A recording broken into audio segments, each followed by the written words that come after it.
नमस्कार मित्रों, एक बार फिर स्वागत है आपका अपने चैनल मैथ स्टार में। तो आज हम बात करेंगे कि जो समकोण त्रिभुज होता है, समकोण त्रिभुज जिसका एक कोण 90 अंश का होता है, इस त्रिभुज को दो भागों में बांटना है, इसका बंटवारा करना है और दो भागों में बांटना है। अब देखिए किस प्रकार से बांटेंगे। तो जब हम बांटेंगे इसको दो भागों में, या तो हम ऐसे बांटेंगे या फिर ऐसे बांटेंगे और या फिर ऐसे बांटेंगे। तीन कंडीशन हो गई, तो मैं आपको तीनों को ही बता ही देता हूँ। तो देखिए सबसे पहले आपको एक चीज़ बता देते हैं कि जब भी ये प्लॉट है हमारा या फिर जो खेत है, इसको हमें नापने के लिए सबसे पहले हमें रास्ता देखना पड़ेगा। जैसे अगर इधर रास्ता है तो हमें ये खेत हर हालत में ऐसे बांटना पड़ेगा, क्योंकि इस वाले खेत को भी रास्ता मिल जाए और इस वाले खेत को भी रास्ता मिल जाए। अगर हमारा रास्ता इस प्रकार से है तो हमारा खेत इस प्रकार से बटेगा।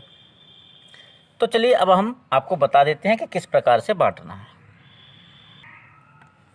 देखिए ये एक त्रिभुज है और ये हमारा रास्ता है। तो ये हमारा त्रिभुज है जिसका नाम हमने रख दिया ए, बी और सी। अब ये त्रिभुज है और ये त्रिभुजाकार प्लॉट मान लीजिए या फिर त्रिभुजाकार खेत मान लीजिए, और इसको हमें इस प्रकार से बांटना है।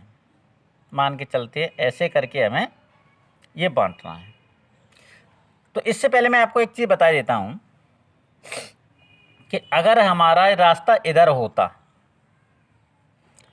तो हमें इस प्रकार से बांटना पड़ता। तो कक्षा 10 में हमने एक प्रमेय पढ़ी है कि समकोण त्रिभुज में शीर्ष से कर्ण के मध्य बिंदुओं को जब मिलाते हैं, जैसे इस भुजा का ये मध्य बिंदु है, अगर हम इसे यहाँ से मिला दें तो जो दोनों त्रिभुज बनेंगे वो बराबर बराबर क्षेत्रफल के बनेंगे। एक ये वाला त्रिभुज और एक ये वाला त्रिभुज, दोनों त्रिभुज बराबर के होंगे अगर हम इसको इससे मिला दें। लेकिन ये हम तब बांटते इस प्रकार से जब हमारा रास्ता यहाँ होता, तो हम इस प्रकार से बांट देते, दोनों खेत आधे आधे हो जाते, बराबर हो जाता। अब लेकिन हमें बांटना इधर से है तो दिक्कत आएगी हमें बांटने में। तो चलिए हम इस प्रकार से यहाँ बांट देते हैं। अब मान के चलते हैं हमारी ये पूरी भुजा 200 फुट की है। अगर हम इसे बांटेंगे, हमें आधा इसको 1/2 इसको करना है और 1/2 इसको करना है, यानी आधा क्षेत्रफल इसको देना है और आधा क्षेत्रफल इसको देना है, और ये 200 फुट लंबा है। तो अब इसको ये कितने फुट पर ये हमें चिन्ह लगाना पड़ेगा जिससे हम इसको नाप सकें।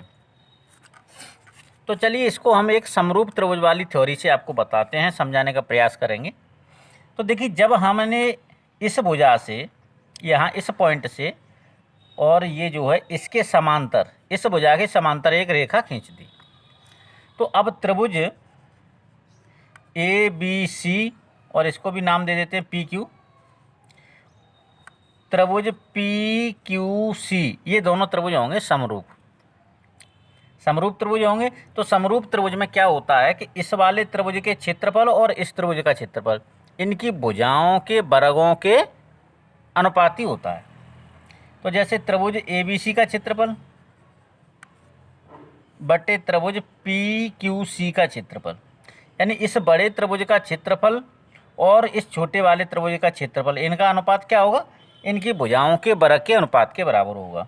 तो ए बी सी में इसकी भुजा ये मान लो बी सी, तो ये हो जाएगी बी सी वर्ग और ये हो जाएगी क्यू सी वर्ग।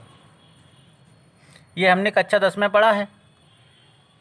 तो अब हमें क्या है कि इस वाले त्रिभुज का और इस वाले त्रिभुज का, यानी कि ये आधा आधा है, पूरे खेत का जो क्षेत्रफल है उसका आधा ये है आधा ये है, अर्थात पूरे खेत का क्षेत्रफल इससे दूना होगा। तो जब पूरे खेत का क्षेत्रफल इससे दूना होगा तो हम क्या करेंगे, इससे ये हो जाएगा 2 और ये हो जाएगा 1, तो ये हो जाएगा 2 और नीचे हो जाएगा 1। अब क्या करेंगे, अब यहाँ पर देखेंगे कि बी सी वर्ग बट्टे क्यू सी वर्ग बराबर 2/1। अब हमें बी सी की वैल्यू पता है, क्यू सी की निकालनी है, तो हमें क्या करेंगे, क्रॉस मल्टीप्लाई कर लेंगे। चलिए क्रॉस मल्टीप्लाई करेंगे, बताते हैं कितना आएगा। अब इसको क्रॉस मल्टीप्लाई करेंगे तो हमारा हो जाएगा 2QC वर्ग बराबर BC वर्ग। तो ये यहाँ से निकल के आएगा QC वर्ग बराबर BC वर्ग बटे 2, अर्थात BC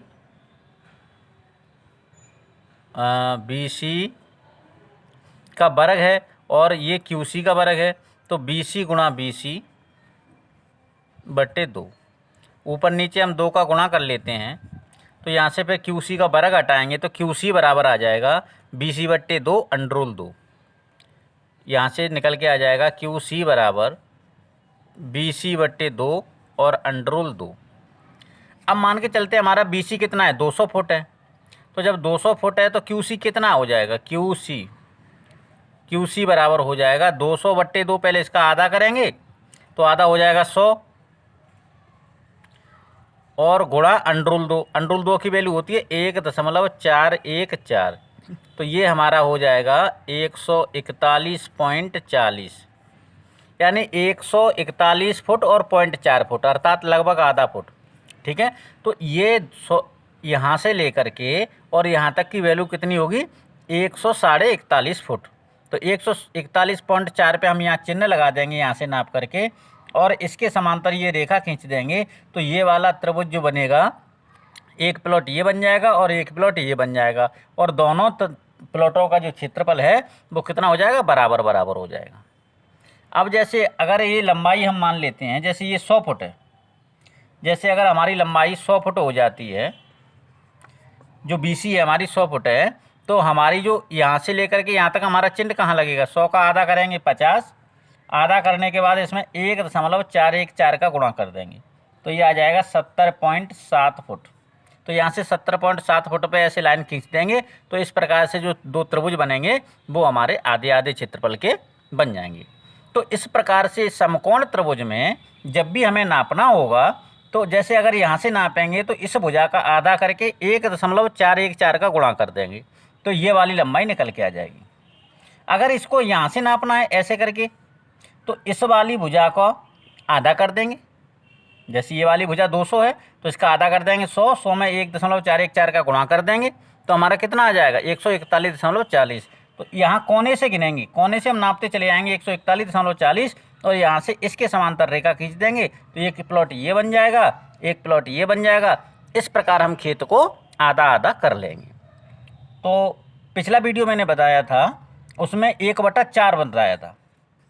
कोई भी त्रिभुजाकार खेत है उसका चौथा हिस्सा कैसे निकालेंगे, 1/4, तो वो मैंने पिछले वीडियो में बताया था। इस वीडियो में मैंने 1/2 बताया है। कई सारे कमेंट आए थे कि सर समकोण त्रिभुज के बारे में बता दीजिए, समकोण त्रिभुज को कैसे बांटेंगे। तो ये मैंने समकोण त्रिभुज के बारे में बता दिया, और अगर यहाँ पर रास्ता थी तो ये हमने इस प्रकार से भी बता दिया, ऐसे भी हम बांट सकते हैं, मध्य बिंदु को मिला दें तो भी हमारे जो 2 प्लॉट बनेंगे वो दोनों बराबर बराबर क्षेत्रफल के बनेंगे। तो इस प्रकार से हम इस त्रिभुजाकार खेत को बांटते हैं। और कोई जैसे अगर बांट हिस्सा हो, अगर आपको हिस्सा समझ में नहीं आ रहा हो तो आप हमें कमेंट करके बता दीजिए, हम आपके लिए वीडियो बना देंगे।